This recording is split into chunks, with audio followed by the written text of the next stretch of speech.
Hello বন্ধুরা, welcome back to দীপসার ছোট্ট জগৎ। আশা করি তোমরা সবাই ভালো আছো, আমরাও খুব ভালো আছি। আরও একটা নতুন ভিডিও নিয়ে তোমাদের সামনে হাজির হলাম।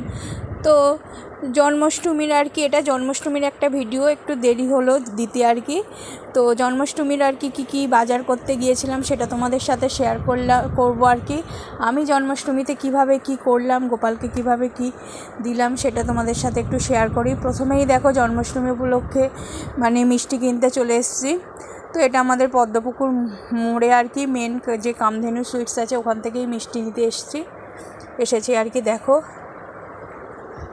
তো এখান থেকে বিভিন্ন রকম মিষ্টি নিয়ে নিয়েছি। যেহেতু 15ই আগস্ট ছিল সামনেই, ওই জন্য সাজিয়েছিল খুব সুন্দর করে, বেলুন টেলুন দিয়ে, দেখতেই পাচ্ছ। তো দোকানের ডেকোরেশনটা বেশ ভালোই লাগছিলো, ওই জন্য একটু তোমাদের সাথে শেয়ার করে দিলাম। তো এখান থেকে জন্মাষ্টমী উপলক্ষে মিষ্টি ফিষ্টি সবই নিয়ে নিয়েছি। এখানে মোটামুটি সব কিছুই তোমার পাওয়া গেছে, ক্ষীর বলো, ননি বলো, সব মোটামুটি যা যা চেয়েছি মোটামুটি পেয়ে গেছি, আর অন্য দোকানে যেতে হয়নি। এরপর মিষ্টি নেওয়া হয়ে গেছে। তো এটা আমাদের বারুইপুর ফ্লাইওভার দিয়ে যাচ্ছি। এখানে সামনেই কমিউনিটি হল তোমার সোনাতরি। দেখো, যেহেতু 15th আগস্ট ছিল, সেই জন্য দেখো এই যে প্যান্ডেল মতো করেছে, এখানে অনুষ্ঠান হয়েছে।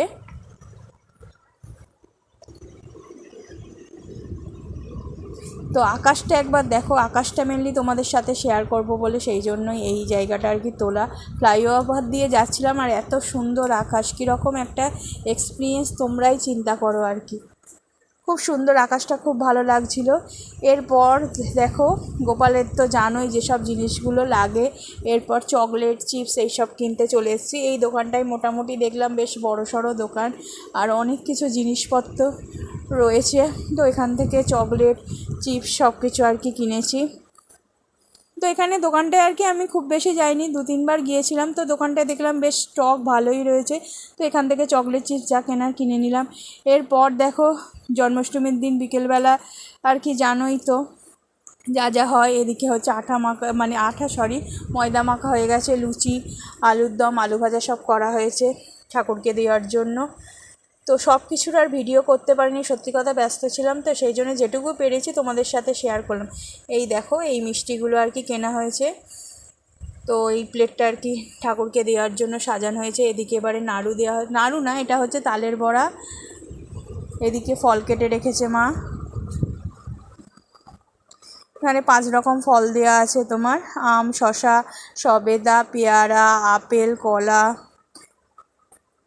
এইদিকে দেখো, এইগুলো হচ্ছে তালের বড়া। এবারে যেগুলো নাড়ুর যে প্লেটটা সাজানো হয় সেটা সাজানো হচ্ছে। বড়া, নাড়ু এইসব যেখানে দেওয়া হয়। এটা তো মিষ্টি প্লেট, বুঝতেই পারছো। মালপোয়া তো আছেই। তো ভাবলাম জন্মাষ্টমীর দিন কী করেছি একটু তোমাদের সাথে শেয়ার করি। অনেকেই বলেছিল যে দিদি জন্মাষ্টমীতে কী করলে, কীভাবে ঠাকুরকে দিলে একটু আমাদের সাথে শেয়ার করো, সেই জন্য তোমাদের সাথে শেয়ার করেছি। এখানে চকলেটের প্লেটটা সাজিয়েছি, দেখো এখানে বিভিন্ন ধরনের চকলেট রয়েছে, একটা ছোট বাটারও দিয়েছি।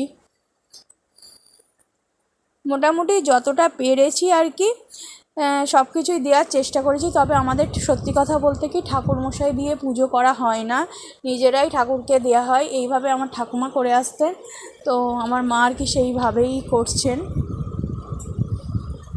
এইদিকে দেখো, চকলেটের প্লেট, চিপসের প্লেট সব কিছু সাজানো হয়ে গেছে।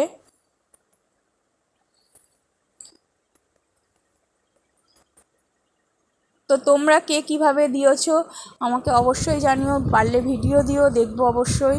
তো আমি কিভাবে কি করেছি সেটাই তোমাদের সাথে শেয়ার করলাম। তো এখানে এগুলো হচ্ছে সবে সাজানো হচ্ছে, এখনও ঠাকুরকে দেয়া হয়নি।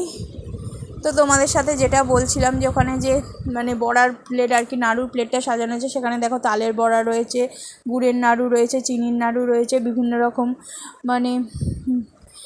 মুড়ির নাড়ু, চিড়ের নাড়ু সব কিছুই রয়েছে। তো এই হচ্ছে আমাদের ঠাকুরঘর। এবার ঠাকুরঘরে আস্তে আস্তে সব কিছু নিয়ে আসা হবে এখানেই আমাদের গোপালটা ছোট্ট, কিন্তু খুব কিউট একটা গোপাল। তো এই ঠাকুরঘরে এবারে চলে এসেছি দেখো। তো তো এই দেখো গোপালকে সাজিয়ে গুছিয়ে মা স্নান টান করে জামা কাপড় পরিয়ে সুন্দর করে সাজিয়ে দিয়েছে। তো ঠাকুর ঘরে সব কিছুই দেওয়া হয়ে গেছে, ঠাকুরকে সুন্দর করে সাজিয়ে দিয়েছে। এই জামাগুলো মানে জন্মাষ্টমী উপলক্ষে আমি কিনিনি এই জামাটা আরেকটা জামা, দুটো জামা আমি যে আগেই কিনে রেখেছিলাম আর কি, তো সেটাই মা একটা পরিয়েছে, আমারই কিনে দেওয়া। তো এই জামা দুটো আর কি মানে ভালো লেগেছিলো, আমি গোপালের জন্য কিনে এনেছিলাম। তো জন্মাষ্টমীতে মা একটা পরিয়ে দিল। জন্মাষ্টমী উপলক্ষে নতুন করে আর জামা কিনিনি, সেই জন্য কোনো জামার মানে কী কিনেছি জামার ভিডিও তোমাদের সাথে শেয়ার করতে পারিনি। এই কালারটা আর একটা ইয়েলো কালার মনে হয় আমি আগেই কিনে রেখেছিলাম দুটো জামা ঠাকুরের। তো এই দেখো এই সাজিয়ে গুজিয়ে ঠাকুরকে খেতে দিয়েছে, যা যা দেয়া হয় সেই সবই দেয়া হয়েছে। তো আমরা আর কি আমাদের মতো ছোট্ট করে আর কি যতটুকু পেরেছি ঠাকুরকে দিয়েছি। সত্যি কথা বলতে কি ঠাকুরমশাই দিয়ে যেহেতু পুজো নেই, আমার ঠাকুমাও এইভাবে গোপাল যেহেতু ছিল আমাদের বাড়িতে, গোপালকে এইভাবেই খেতে দিত জন্মাষ্টমীর দিন। তো আমার মা সেইভাবেই আর কি খেতে দেয়, আমি আর কি সাহায্য করে দিই, এটাই ব্যাপার সত্যি কথা বলতে কি। আর আমাদের গোপাল ছোট্ট গোপাল, দেখো গোপাল সাজুগুজুতে গোপালের মুখটাই ঢেকে গেছে। তো জন্মাষ্টমীর ভিডিওটা কেমন হয়েছে অবশ্যই আমাকে কিন্তু তোমরা কমেন্টে জানিও। আশা করি তোমাদের ভালো লাগবে ভিডিওটা। তো তোমরা কে কীভাবে আর কি ঠাকুরকে দাও সেটা আমাকে অবশ্যই জানিও। আর থ্যাংক ইউ সো মাচ সব সময় আমাদের পাশে থাকার জন্য, এতটা ভালোবাসা দেওয়ার জন্য। এইভাবে সব সময় আমাদের পাশে থেকো। আর স্কিপ না করে একটাই রিকোয়েস্ট করব বারবার করে, এটা প্রত্যেকেই করে, আমারও রিকোয়েস্ট কি স্কিপ না করে আর কি পুরো ভিডিওটা দেখো। আর চ্যানেলটাকে সাবস্ক্রাইব করো, লাইক শেয়ার কমেন্ট করো, এগুলো তো বলার কিছু নেই। এটা মোটামুটি জন্মাষ্টমীর ভিডিও হয়ে গেল। এটা জন্মাষ্টমীর পরের দিন অর্থাৎ রবিবার সকালে আর কি দীপসার একটা আবৃত্তি কম্পিটিশান ছিল। এই দেখো এটা হচ্ছে আমাদের রাসমণি বালিকা বিদ্যালয়, বলতে আর কি আমার স্কুল আর কি, আমি ছোটোবেলায় ক্লাস 5 থেকে এই স্কুলেই পড়েছি। এখানে দীপসার কম্পিটিশান ছিল, তো দীপসাকে সকালবেলা নিয়ে গেছিলাম আবৃত্তি কম্পিটিশানে, তো সেটা তোমাদের সাথে একটু শেয়ার করে দিলাম। এই সব গার্জেনরা রয়েছে, তখনও কম্পিটিশান আরম্ভ হয়নি। তো থ্যাংক ইউ সো মাচ এতক্ষণ আমার সাথে থাকার জন্য, আমাদের সাথে থাকার জন্য। এই দীপসার সাথে আরেকজন নাচে, দুজনেই দেখো ড্রেস পরে চলে এসে, ড্রেস চেঞ্জ করার সময় ছিল না। আবৃত্তি তখনও শুরু হয়নি, সবাই বসে আছে, আবৃত্তি শুরু হবে আমাদের গার্জেনদের, তারপরে বাইরে আর কি বের করে দেওয়া হয়েছিল। তো এতদূর অবধিই তুলতে পেরেছি। থ্যাংক ইউ সো মাচ এতক্ষণ আমাদের সাথে থাকার জন্য, আর এইভাবে সব সময় আমাদের পাশে থেকো।